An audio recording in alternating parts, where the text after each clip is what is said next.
रात का समय था। चारों तरफ गहरा अंधेरा छाया हुआ था। केवल एक ही कमरे में उजाला था, जिसमें 4 मोमबत्तियां जल रही थी। चारों मोमबत्तियां एकांत देखकर आपस में बातें करने लगी। पहली मोमबत्ती बोली, मैं शांति हूँ। जब मैं इस दुनिया को देखती हूँ तो बहुत दुखी हो जाती हूँ। चारों ओर आपाधापी, लूट खसोट और हिंसा का बोलबाला है। ऐसे में यहाँ रहना मुश्किल है। अब मैं यहाँ और नहीं रह सकती। इतना कहकर पहली मोमबत्ती बुझ गई। दूसरी मोमबत्ती भी अपनी मन की बात कहने लगी, मैं विश्वास हूँ।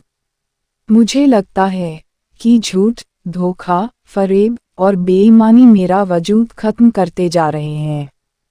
यह जगह मेरे लायक नहीं है। मैं भी जा रही हूँ।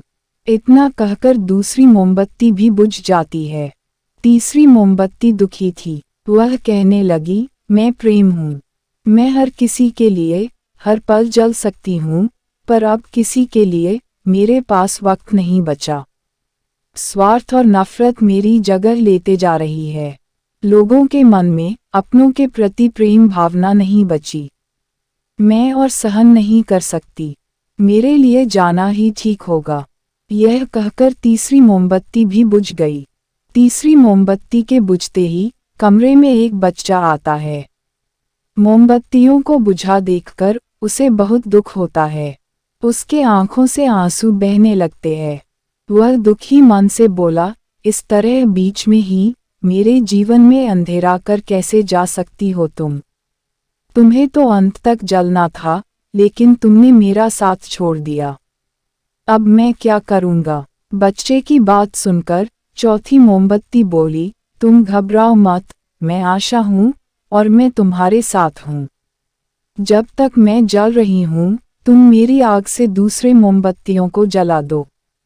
चौथी मोमबत्ती की बात सुनकर उस बच्चे को विश्वास हो गया।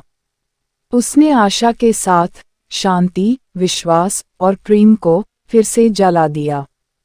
जीवन में समय एक सा नहीं रहता, कभी उजाला रहता है तो कभी अंधेरा। जीवन में अंधकार आए, मन अशांत हो जाए, विश्वास डगमगाने लगे और दुनिया पराई लगने लगे, तब आशा का दीपक जला लेना। जब तक आशा का दीपक जलता रहेगा, जीवन में कभी अंधेरा नहीं हो सकता। इसलिए आशा का साथ कभी न छोड़ें। आज के लिए इतना ही। अगर आपको यह कहानी अच्छी लगी हो तो मुझे कमेंट बॉक्स में ज़रूर बताना यह कहानी कैसी लगी और आपके जीवन में क्या परिवर्तन लेकर आई।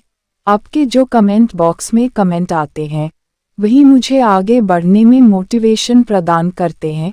इसलिए अपना प्यार हमेशा बनाए रखें। धन्यवाद।